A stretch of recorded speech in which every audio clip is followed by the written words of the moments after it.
आज की हम सबसे पहले न्यूज़ देखते हैं कि जो स्टेज है ओटीटी प्लेटफॉर्म उनका रेवेन्यू 6x हुआ है और कहाँ पहुंचा है। ये पहुंचा है 111 करोड़ इन फाइनेंशियल ईयर 25। देखते हैं कि वो स्टेज है क्या। स्टेज के रीजनल लैंग्वेज ओटीटी प्लेटफॉर्म है जो कि माइक्रो ड्रामा सेक्टर में लीड करता है, कंटेंट प्रोवाइड करवाता है। आप लोग भी देखते होंगे। इनका सब्सक्रिप्शन मॉडल है। तो इनके हम रेवेन्यू पे देख लेते हैं। यहाँ पे डायग्राम मैंने दिया है। इनका ऑपरेटिंग रेवेन्यू चार्ट में देख सकते हैं 516% भागा है और एक्सपेंस की बात की जाए वो भी लगभग 240% से ऊपर भागा है। तो ओवरऑल देखा जाए तो इनका लॉस बढ़ा है। ये चीज है आपके सामने बता दिया है मैंने। फिर हम अगले न्यूज की ओर नहीं नहीं इसमें और देख लेते हैं हम। अगर इनकी इबिट्टा मार्जिन की बात की जाए वो भी निगेटिव में है। अगर ऑपरेटिंग रेवेन्यू की बात की जाए उनमें थोड़ी सी इम्प्रूवमेंट है। आरओसीई यानी रिटर्न ऑन कैपिटल एम्प्लॉयड वो भी माइनस में है। कैश बैलेंस की बात की जाए तो 69 करोड़ यानी बढ़ा है। सुने होंगे बीच में फंडिंग उठाया पैसा आया तो बैंक बैलेंस बढ़ेगा ही। करंट एसेट भी बढ़ा है। ये चीज़ है ओवरऑल स्टेज की। फिर हम अगली न्यूज़ देख लेते हैं कि है लीवरेज एडू। उनका जो 106 करोड़ का लॉस उन्होंने किया है 173 करोड़ के रेवेन्यू पे। अब देख लेते हैं लीवरेज एडू करती क्या है।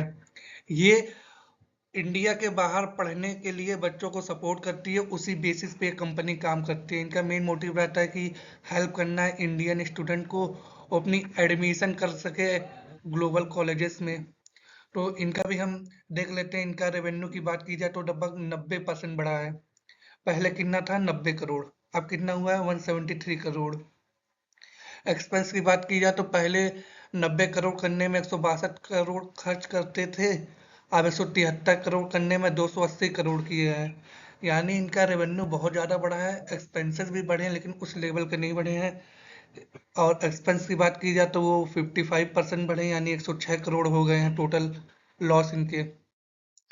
फिर हम बात करते हैं इनके इबिट्टा मार्जिन के। -47% है। इम्प्रूवमेंट हल्का सा हुआ है पर बहुत कंपनी की बहुत हालत खराब है। रेवेन्यू की बात की जाए तो कोई चेंज नहीं है। कैपिटल एम्प्लॉयड की बात की जाए तो और माइनस में हुआ है। और कैश बैंक बैलेंस की बात की जाए तो 34 करोड़ है। लगता नहीं है कंपनी सरवाइव कर पाएगी क्योंकि इनके पास पैसे ही नहीं बचे बैंक अकाउंट में। 106 करोड़ का लॉस कर रही है, 34 करोड़ बैंक में पड़े हैं। मैं पक्का कह रहा हूँ इनका 2-3 महीने में कोई ना कोई फंडिंग राउंड आपको सुनने को मिलेगा ही। न्यूज़ में देख लीजिएगा फिर आप मुझको बोलिएगा कि मैंने कुछ गलत बोला हो। ये चीज़ रहा इनका क्योंकि बैंक में पैसा ही नहीं है। 106 करोड़ का साल का लॉस कर रहे हैं। फिर हम देखते हैं एवेन्यू एआई। इनका रेवेन्यू 2x हुआ है जो कि 2381 करोड़ तक पहुंच गया इस क्वार्टर 3 फाइनेंशियल ईयर 26 में। ये देखते हैं। ये एक डिजिटल पेमेंट कंपनी है। इनका स्ट्रॉन्ग ग्रोथ हुआ है दिसंबर क्वार्टर में। अहमदाबाद ये कंपनी है। रेवेन्यू 122% बढ़ा है, 2000 करोड़ से ऊपर पहुंच गया है। प्रॉफिट ग्रो हुआ है लगभग 25% से। ये चीज है। अब इनका हम ये देखते हैं फाइनेंशियल चार्ट देखते हैं। इसमें देख ही सकते हैं कि रेवेन्यू 122.5% बढ़ा है। पहले ये 1070 था, अब 2382 करोड़ तक पहुंचा है। एक्सपेंसेस भी बढ़े हैं उस लेवल पे। तो हाँ, प्रॉफिट भी लगभग बढ़ा है। पहले 64 करोड़ था, अब 80 करोड़ हो गया है। और जो इनका पेमेंट बिजनेस कंट्रीब्यूशन है 97.5% टोटल कलेक्शन का। पेमेंट बिजनेस यही मेन कह सकते हैं जो कि 130% जंप हुआ है। ई कॉमर्स प्लेटफॉर्म है वो इनका थोड़ा सा डिक्लाइन हुआ यानी वो अच्छा चला नहीं है।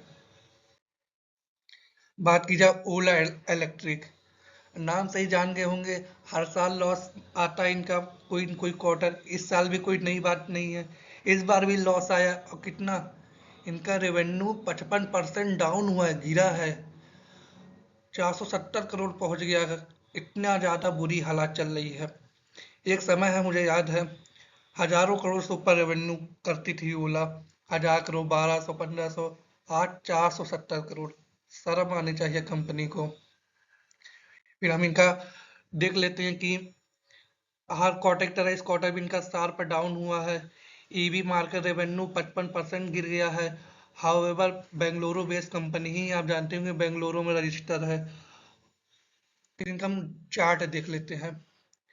इससे पहले इन्होंने 1045 करोड़ का रेवेन्यू किया था सेम क्वार्टर में 2025 में, और इधर 470 करोड़ हो गया है। कितना ज़्यादा, 55% रेवेन्यू गिर गया है। और तब रेवेन्यू गिरा है तो फायर भी किए हैं, यानी एम्प्लॉय भी फायर हुए हैं। एक्सपेंसेस उसी वजह से डाउन हुआ है, और जिसकी वजह से लॉस तो होना ही है। कोई प्रॉफिट तो मुझे नहीं लगता कभी देख ही पाएंगी वो। इनके चाहिए कि इनको अपने ऑफिस में प्रॉफिट का डायग्राम भी लगा देना चाहिए कि यहाँ प्रॉफिट होता क्या है, ताकि उसको देखें और पता चले हाँ ये भी कुछ शब्द है इनके लिए। बहुत बुरे हाल हैं, ज़्यादा नहीं बात करूंगा, आप लोग जानते ही हैं क्या चल रहा है इनकी कंपनी में। कुछ बोल दो तो केस वोस ठोकने लग जाते हैं, इसलिए डिस्क्लेमर डाल दे रहा हूँ, केवल एजुकेशन पर्पस के लिए है और कोई पर्पस के लिए नहीं है। अगर इनके मालिक जी को बुरा लगा हो तो सॉरी भी बोल देता हूँ। ठीक है। फिर हम बात करते हैं फर्स्ट क्राई के पेरेंट कंपनी, यानी उन्होंने रिकॉर्ड रेवेन्यू किया है। तब रेवेन्यू बढ़ाए हैं तो लॉसेस भी लगभग 2.5 गुना बढ़ गए हैं, यानी रेवेन्यू करने के चक्कर में उन्होंने एक्सपेंसेस भी काफ़ी किया, यानी मार्केटिंग हो गया और सब कमीशन बेस हो गया। वो एक्सपेंशन किए उस वजह से भी होता है काफ़ी कुछ। फर्स्ट क्राई जानते ही होंगे, ब्रेन बी सॉल्यूशन के अंदर आती है, जो कि किड फोकस है, यानी रिटेल आउटलेट चलाते हैं। ये बच्चों से रिलेटेड सारे प्रोडक्ट ये बेचते हैं, चाहे कपड़ा हो, कोई प्रोडक्ट हो, कोई सर्विसेज हो, हर चीज़ ये प्रोवाइड करते हैं किड्स से रिलेटेड। आप लोग इनके स्टोर देखते ही होंगे, अपने आसपास लोकेलिटी में देखिए, अगर बड़ा जैसे लखनऊ हो गया, अहमदाबाद, मेजर मेट्रो सिटीज और सब में इनके आउटलेट आपको इजीली दिख जाएंगे फर्स्ट क्राई के। तो हाँ, इनका रेवेन्यू बहुत तगड़ा बढ़ा है। यहाँ अगर यहाँ तक देखे हैं, धन्यवाद, मिलते हैं कल के न्यूज़ में। जब तक के लिए टेक केयर, बाय बाय।